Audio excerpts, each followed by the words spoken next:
Pada tahun 1967, dua pria gila menarik 9 pilar baja berongga, mulai membangun sebuah negara di permukaan laut yang luas. Pria yang gemuk duduk di pilar, tarik keluar pembagi, kemudian segera tenggelam ke bawah laut. Mereka sudah berhasil. Mirip dengan 8 pilar lainnya.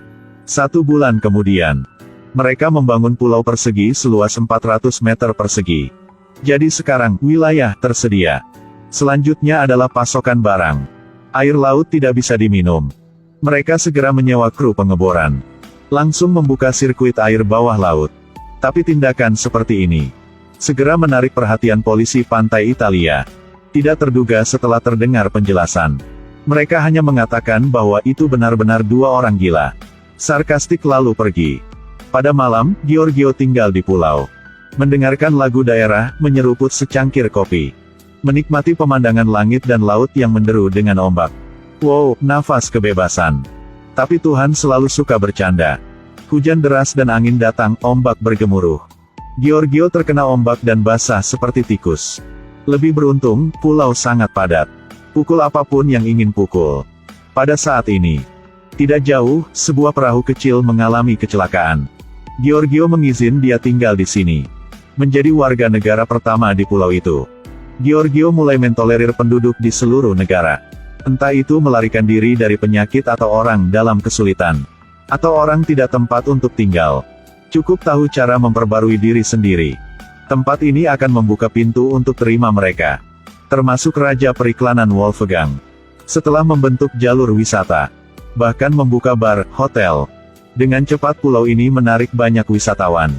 Tidak ada ikatan. Menjadi surga dalam mimpi orang-orang. Wisatawan juga berbaris dari pantai Italia ke seluruh Eropa. Bahkan mereka memberikan nama untuk pulau ini. Adalah Pulau Mawar. Setel ulang bahasa utama. Jadi pada tahun 1968 mereka sudah membuat sejarah. Bahkan di halaman depan setiap surat kabar. Jauh melampaui Perang Vietnam pada tahun yang sama. Hari itu, seorang ibu tunggal yang hamil karena kekaguman datang ke sini. Menjadi warga ketiga di tempat ini. Dengan jumlah turis yang tak ada habisnya. Giorgio dengan cepat mengisi kotak uangnya. Tidak terduga pada kebesokan hari. Pacar mantan tiba-tiba. Dia pikir pacarnya mantan datang untuk menebusnya kepadanya. Tidak terduga dia mengatakan, tempat ini tidak dianggap sebagai negara. Bagaimanapun ini hanya hotel bohemian. Kalimat ini seperti membangunkannya. Pada malam itu, mereka mengadakan rapat. Giorgio bersaran membangun pemerintah baru. Karena Giorgio adalah Presiden Republik Pulau Mawar. Wolfgang adalah Menteri Luar Negeri. Pria gemuk adalah Menteri Dalam Negeri. Kemudian mereka melamar ke Perserikatan Bangsa-Bangsa. Ini adalah negara yang paling kecil di dunia. Pulau ini hanya berluas 400 meter persegi. Tapi penuh dengan turis dari seluruh negeri. Pemimpin pertamanya adalah orang gila. Dia pernah menarik 9 silinder besi kosong di laut. Membangun negara ini. Bahkan melamar ke Perserikatan Bangsa-Bangsa. Tidak terduga Perserikatan Bangsa-Bangsa lebih gila. Tidak hanya tidak menolak, tetapi juga memberikan tahu ke tetangga pulau, Italia. Perdana Menteri Italia setelah mendengar ini, sangat marah. Segera mengirim 2 agen ke pulau untuk mengecek benar atau salah. 2 agen baru sampai segera tercengang. Hidup tidak pernah bohemian ini, membuat 2 orang bersenang-senang melupakan misi mereka. Sampai menteri memanggil. Alkohol telah menembus jauh ke dalam otak mereka.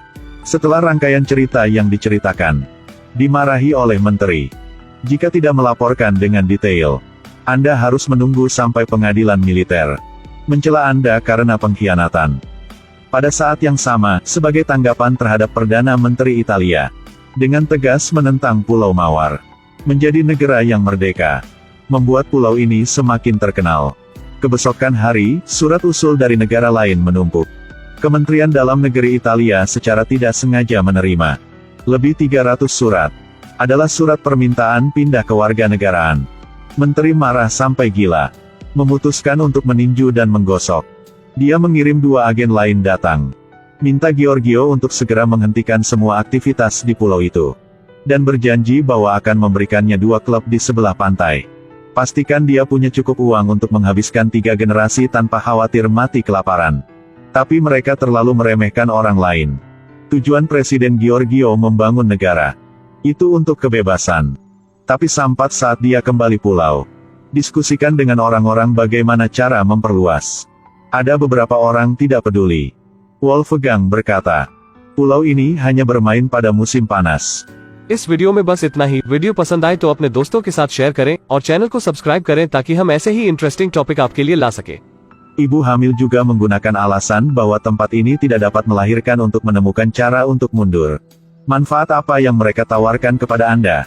Tentu saja Giorgio sudah paham. Mereka semua disuap. Sekarang hanya dia sendirian. Tapi dia sudah memutuskan. Jadi dia mengajukan keluhan ke Komisi Eropa. Kejutan adalah, Komisi Eropa sudah memutuskan untuk menangani kasus. Dan pada tindakan ini, benar-benar membuat Menteri Dalam Negeri Italia marah. Dia mengirim sebuah kapal perang tiba untuk meratakan Pulau Mawar. Berita itu menyebar. Orang mendarat di jalan utama. Pada tahun 1968, di permukaan muncul sebuah kapal perang. Negara dengan luas kurang dari 400 meter persegi ini akan segera menghancur. Pada saat ini, kepala negara baru bangun. Teman yang berkhianat pada lalu. Setelah mendengar berita itu, mereka segera mengendarai kapal pesiar untuk tiba. 6 orang berpegangan tangan untuk menghadapi kapal perang. Tidak terduga kapal ini ingin menyerang nyata. Peringatan memberitahu wajah. Semua orang berbalik untuk saling memandang. Merasa sedikit takut. Tapi tatapan gadis hamil itu tetap teguh. Dia berlangkah-langkah besar ke depan. Rekan-rekan juga tampaknya bersemangat. Berpegangan tangan lebih erat. Berdiri dalam barisan menghadap kapal perang. Menteri marah, martabat sedang diejek. Segera memerintahkan jenderal untuk menyesuaikan formasi artileri. Menembak langsung ke wajah. Kali ini 6 orang konsentris. Tapi medan perang tidak memiliki belas kasihan.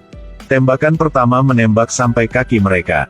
Mereka terkena percikan air di wajah mereka. Botol alkohol di tangan pria gemuk. Berguling ke jarak jauh. Setelah membantu rekannya berdiri. Kali ini mereka saling menatap. Saling pengertian, orang-orang di seluruh negeri bersatu. Tidak ada siapa yang goyah lagi. Memegang tangan dengan erat, dengan kuat melihat langsung. Menteri Italia melihat kelompok orang ini. Dengan lembut tidak suka. Jadi dia mengirim pasukan kejut datang ke pulau untuk menangkap kelompok orang ini. Sekarang negara ini tidak berpenghuni. Tentara memasang bom di 9 pilar Pulau Mawar. Selanjutnya adalah negara terkecil di dunia. Segera dilalap ledakan.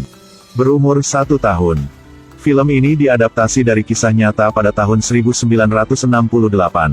Tapi Giorgio presiden pertama pulau ini masih di pengasingan di Italia. Harus membayar mahal. Karena setelah itu, pemerintah mengendalikannya. Terpaksa dia membayar bahan peledak yang digunakan untuk menghancurkan Pulau Ros.